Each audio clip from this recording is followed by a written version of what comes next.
Welcome to the Unit 3 Lesson 8 video. You're going to have two activities for your warm-up today.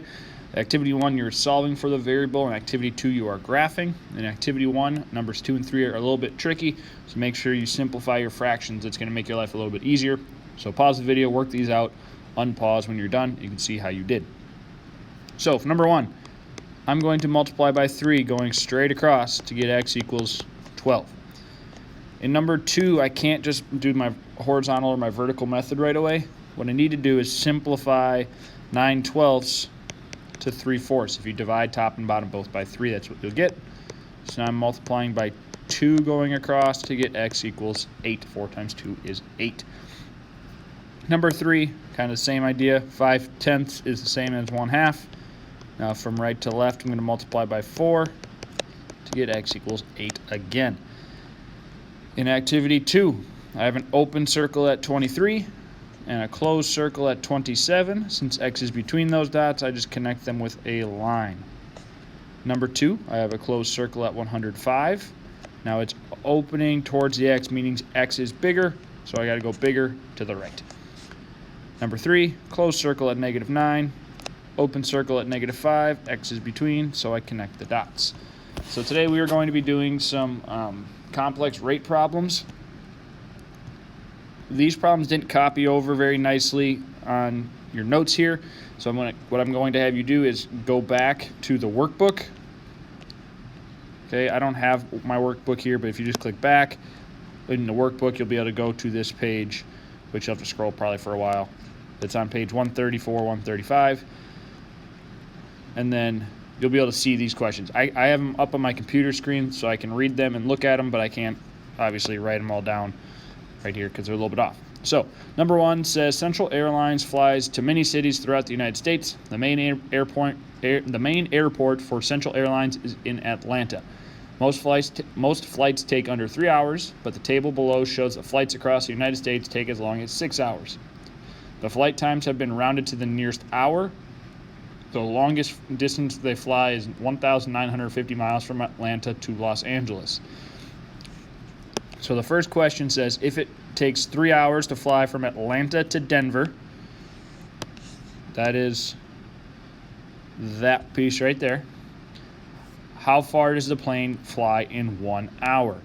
So what I'm going to do is I'm going to kind of read the question. I'm going to answer this first one, but I want you to pause the video and see if you can work it out first. So how long does it take to fly 1 hour if we have that information that's highlighted? Well, I'm going to set up a proportion.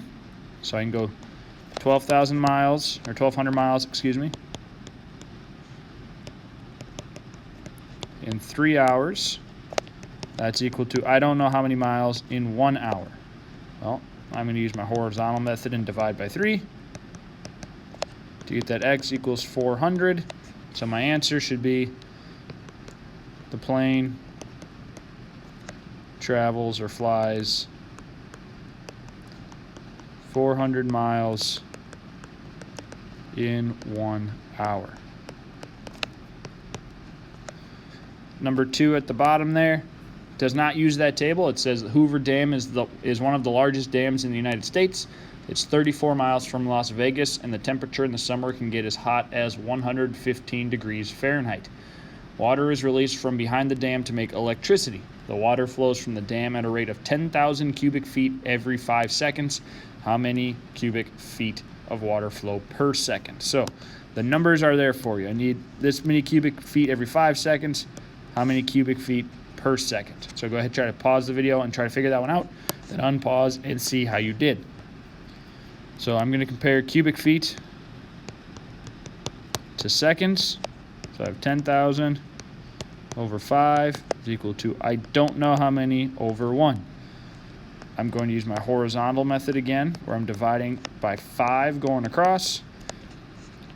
And now this is one where you might have to write out your long division, but I know 5 goes into 10 twice, and then there's 3 more zeros afterwards.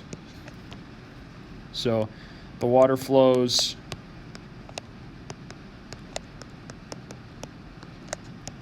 at 2,000 cubic feet per second. That's pretty fast. For number 3 and 4, the right side kind of got thrown off, so I'm going to fill in the table for you, and then I'm going to have you kind of figure out the rest on your own. So it should be 6, 4, 15, and 20. If you're in your workbook, you can see that probably a little bit nicer, hopefully. So it says, Harper's Supplies sells sand, gravel, and rocks for large home landscaping projects. Pickup trucks can carry away 2,000 pounds of supplies with every trip. The table below shows the cost for different supplies. Craig needs 75 pounds of gravel to repave a driveway. How much will it cost Craig for the gravel? So again, I'll help out. Gravel is right there. This question is going to require you to do a few different things, because it's not just how much is my unit rate. It's not how much does one thing cost. You need to use that to figure out a total of 75 pounds. This one's a little bit longer. All right, so pause the video, see if you can work it out. So I'm going to compare pounds to cost. There are a couple of ways that you can do this. So you could say 50 pounds costs $4. So 75 pounds costs X dollars. This will work. But what you're going to have to do is what we did in that warm-up question. You're going to have to simplify this to 25 over 2. I divided 50 by 2 and 4 by 2. Because now I can times by 3 to get X equals $6.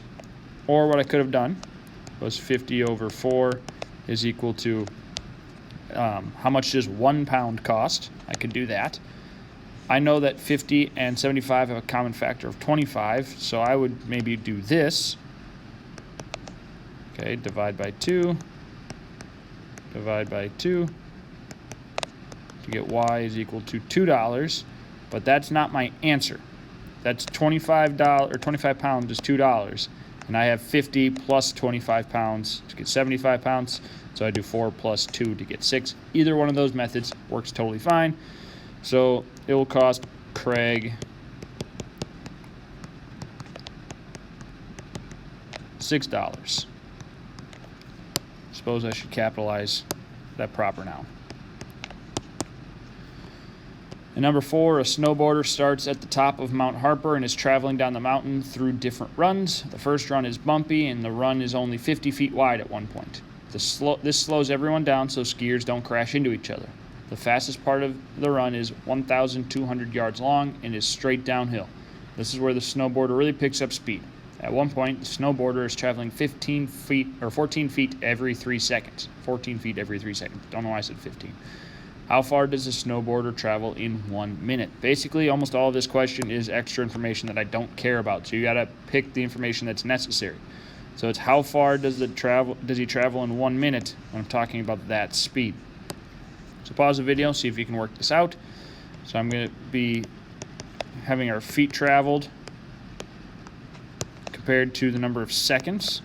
So 14 feet every 3 seconds is, I don't know how many feet in 1 minute. This 1 minute is going to be tricky because I'm comparing to seconds. So there are 60 seconds in a minute. I cannot just put 1 there. Okay? If you did put 1 there, hopefully you'd figure out that it would say that he's going further in 3 seconds than he is in 1 second, or in 1 minute, which doesn't make sense. So I'm going to multiply by 20 going across to get X equals 280. So he travels 280 feet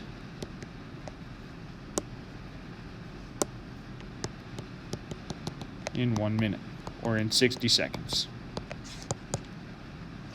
All right, very short notes today. That's all of it. Okay, work on your day 8 homework. Hope everybody has a great day.